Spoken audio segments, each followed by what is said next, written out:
Hello, and welcome to another episode of Artfully Orange. I'm Vicki Landon, Administrator for Orange County's Office of Arts and Cultural Affairs, and I am here today with artist Dawrby. Dawrby, thanks so much for joining us and being here.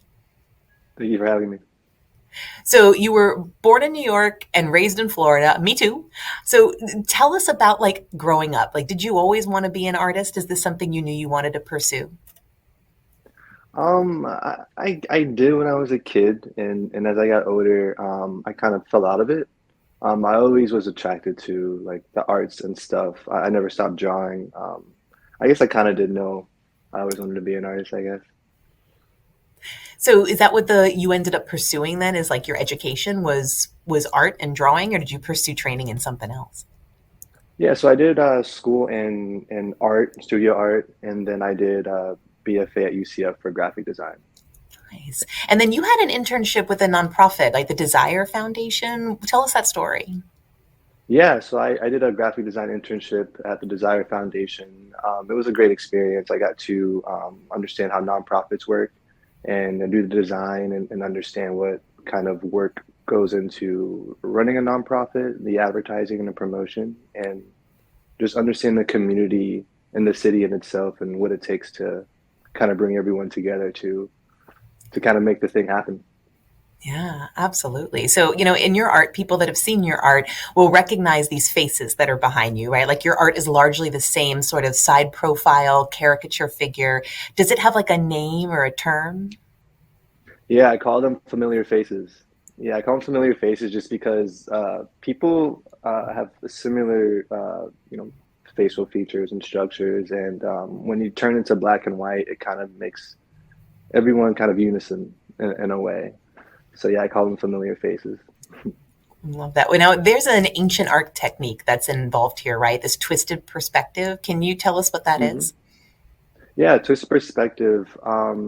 Ancient Egyptian and Near Eastern art and hieroglyphics, they kind of all kind of emulate that style. And so it's like a side profile, but a full body view.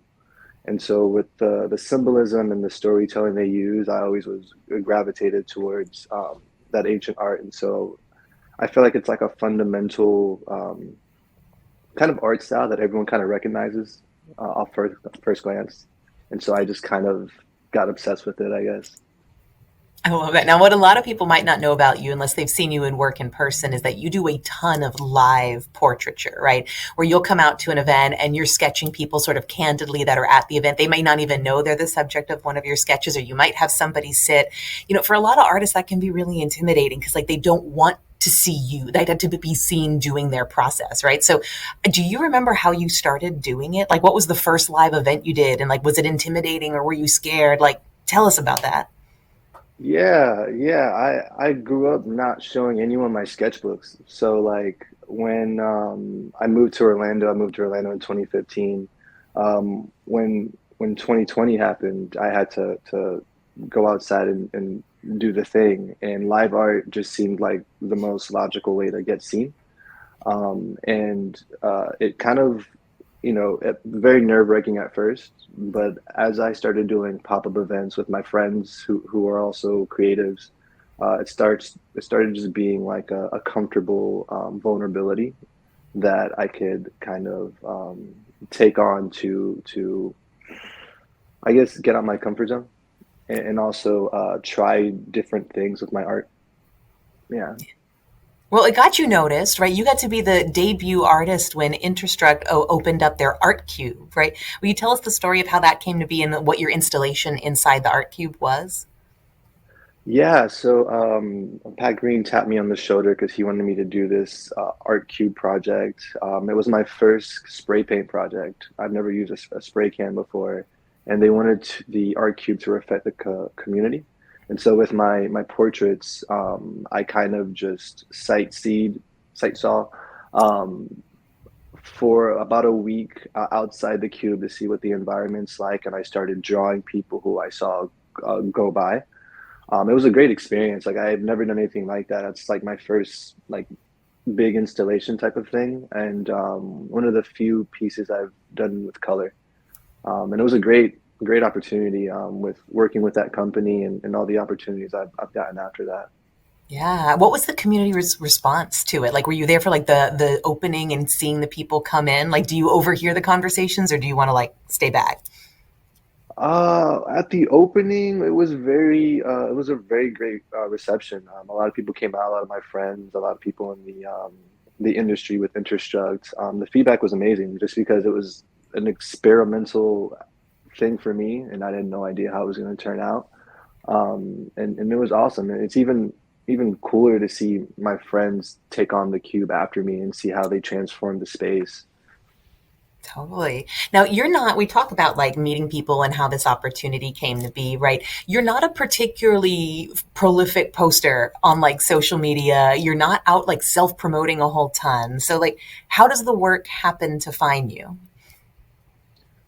Friends of friends. One show leads to three opportunities almost every time, and it's super cool. My primary form of communication is online, Instagram or email. So a lot of it's just like references. As far as my pop-ups, my I like to collaborate with musicians too. So my friends who are in bands or do solo acts at local restaurants and bars and venues, they kind of tap me on the shoulder to do that, to do live art. And so I just meet a lot of really cool people who like my stuff, and yeah, it's kind of a great opportunity for me to communicate with the community. Totally. Well, speaking of like the community and crowds, right? Like one of your artist statements is called that your approach to candid portraiture is overstimulating, right? And is that intentional? And like, what is it about this critical mass of like so many faces that is important to you to showcase? Yeah, it started with single faces, and then once I started doing pop-ups, the goal was to get as many faces as I can on the canvas. And it's overstimulating, but I like to just draw people in the room, right? So the most like iconic people in the room, whether it be like a nice pair of glasses or a interesting style of hair. Um, I think it's fun to be overstimulated by just black and white with multiple faces, because anyone from a kid to an elderly person it will immediately catch their eye. So I think there's something in that really speaks to people as opposed to a singular face on a big canvas. Totally. Well, you have to study these faces. You mentioned things like, a particular set of glasses or some facial feature that's outstanding. Has studying so many faces so intently as your work changed the way that you look at like everyday people when you're interacting, like with like, the cashier at the grocery store? Like, do you find yourself analyzing their faces? Yeah, I mean, I've always drawn faces since I was a kid, so like it's kind of always been a thing. But with the style I pursued, I definitely find myself looking at elderly people as if they're young. Like I would see them as but I don't know.